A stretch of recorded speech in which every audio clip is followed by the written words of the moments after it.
Turi keessa takka irraa kaatu. Turi ma keessa takka irraa kaatu. Ajjeesuun waan biraatu. Wallahi silliis wallahi. Si ijoollee teellee guutuu isii walirratti bitan.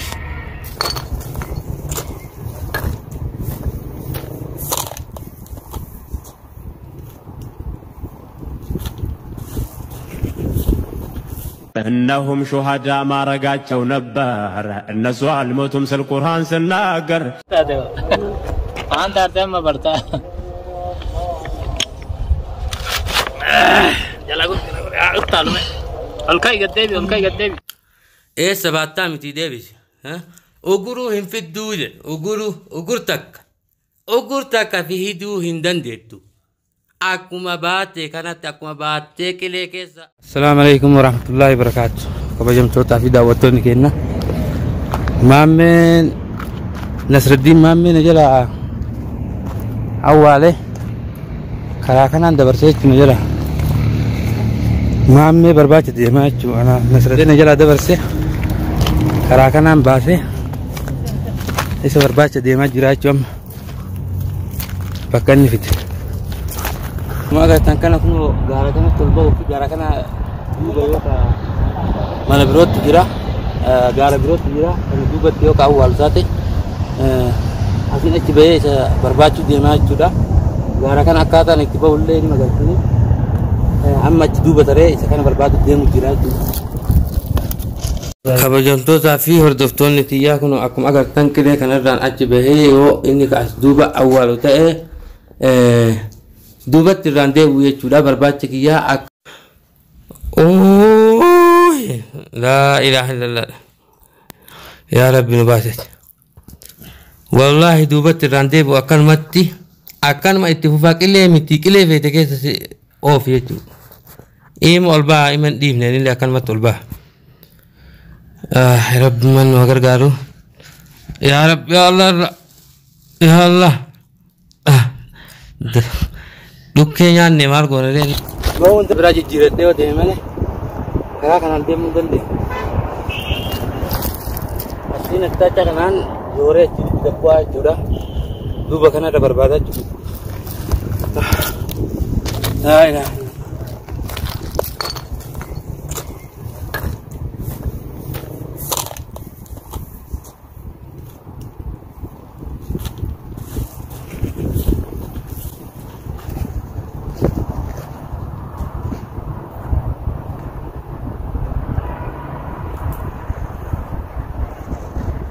Akkuma agartan kana kuno duubarallee bahee duubaanillee kuno bahee amma oma takka hin jiranii jechuudha bakkeen ani ilaalee hin jiru kuno qilee keessa deemee barbaadu jira jechuudha akkuma agartan kana ima jalaa hin hafne jechuu abadan jalaa hin hafne amma aduun galgalaahee osoo deemu jechuu aduun galgalaawitee sabab Allah qilee yaa rabbi nu baase. Akkasumatti amma kunoo gara magaalaa kan fuula magaalaa deebuu jira amma dadhabee taa'u jira xiqqoo hafuura baafadhamee amma xiqqoo asitti hafuura fudhadhee gara magaalaa gad deebuu fi akkasuma barbaada oolee kunoo kaf jedhee jechuudha barbaacha takka irraa kan bifannee jechuudha ammallee jalaa hin hafu eessuma na jalaallee baa'uu hin danda'u garuu na jalaa hin fidu ima isa baasaa jechuudha ima isa qabaallee jechuudha. Inni illee okiyaa akkuma an barbaadaa jiru kana nama na jala kaa'ee inni illee kallattii an deemu na jala dalagaa jira jechuudha. Yoo an asiin bahu inni illee kallattii an itti xiyyeeffannoo dhaga'ee itti dhaqu boota sanii na jala jijjiiraa jechuudha. Akkasuma ammallee akkanatti ogumuu na jala bahu gara marallee itti hidhe karaa marallee itti hidhee jira kallattii hundayyuu itti hidheera.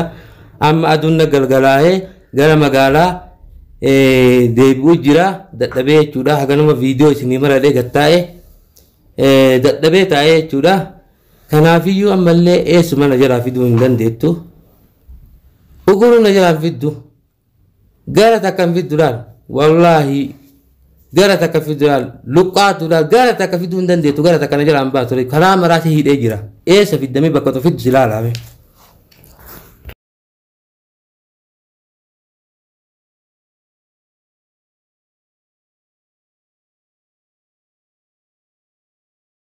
akkuma agartan kana kun aduun akka guyyaa jechuun naannoo sa'aatii osoo aduun magriibni hin gahin dura mana isaa afoo dhaqee naannoo san taa'u jira.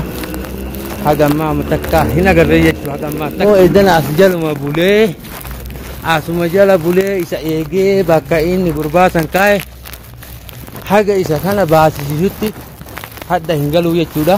Gaabbirii akkuma agartan kunoo gaara keessa tareeni akkasuma gaara san jala hordofee olumaan isuma jala takattalee osuma naa'iyyaan irra gaheellee eega naannoo inni daa'inni illee akkuma san nama isa basaastuuf nama isa hordofu kana nama waan uf duuba kaayatee jiruuf hanquban qabu kallattii birootiin na jala dhabamsiise amma immoo an amma san dhiisee isuma manumatti eeggachuu isuma kana manuma eeggadhee isuma kana wal qabnaa jechuudha. Amma walii gaddeemu jinnii kana dhiisee ulama isaa dura taa'aa jechuudha. Uguruu hin dhaqu ima deebi'aa jechuudha. Namni dhukatee illee galu ima gala. Laakiin ammoo amma naannuma sana irra deemee isa barbaadu jira jechuudha gamma.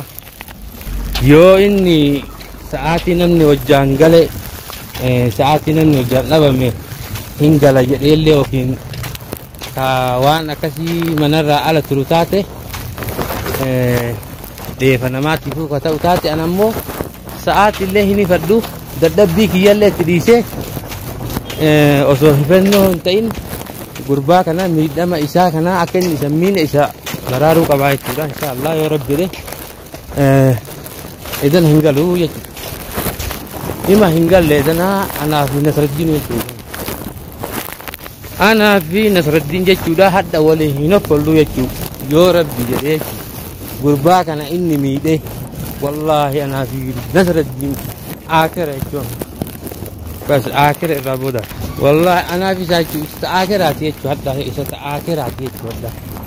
Nagaan hojjaan hin gallu jechuudha. Namni akkana qorra kana keessa bulee isaa jecha isa eegu jecha qorra kana keessa deemee qorra kana keessa taa'ee isaa jecha qorra kana keessa taa'ee nagaan hin galu jechuudha. Hadda namaaf isaa jechuudha. Yoo rabbii waliin nu fide anamaaf isaa jechuudha. Amma jechuun aniin kun maaliif kallattii inni salaana inni deemuun kallattii inni deemuun irra deemee isa to'ataa jira jechuudha. Fageenyaan isa eegaa jiraachuu yoo ammoo ilaalan na arge of duuban na jalaa deebuun mala na jalaa yookiin dalga goruun mala inni illee namni kun namni waa balleesseef beeku nama jalaa dalga gora nama qajeeleen deemuuf eegaa deemaa jechuudha. Kanaaf amma anillee dalga deemee ilaaluma isa eegaa jiraachuu maaliif hordoftoota kiyya nuyyuu namaa biyya namaa keessa jiru wal hin dararruu mee wal gorfannaa wal gortinee wal sirreessinee waliin jiraannaa fi malee yoo itti dhiisellee ani jechuun homaan ta'u. Kanaafiyyuu isaan kanallee akkuma gaabbirii gurbaa san gaafa inni maammeen Nasraddiiniin isa miidhaa ture san maaliif bira dhaabadhee isa kan harkaa fuudhee namni kun yoo wali aaree waan wal godhu beeku jechuudha. Gaabbirii akkasitti taphatanii gurbaa san caccabsanii miidhaan inni illee amma dhiiga kiyya deeffadhaa isa hin dhiisu atillee mallaqaan sitti na bitanii akkami ka jedhu an ammoo an mallaqaan hin bitamne yookiin ammoo waan biraatiin inni waan an hin jenne jechuudha. An ammoo wal hin miinume isaa kanallee badaa ta'eef isa kanallee badaa hin miila yoo jenne wal fakkaanneen deemnuti jedhee jennaaniin na jalaa deebee boota gurbaa nu kenne waliin kenne fuudhee na jalaa dhabamsiisee jechuudha.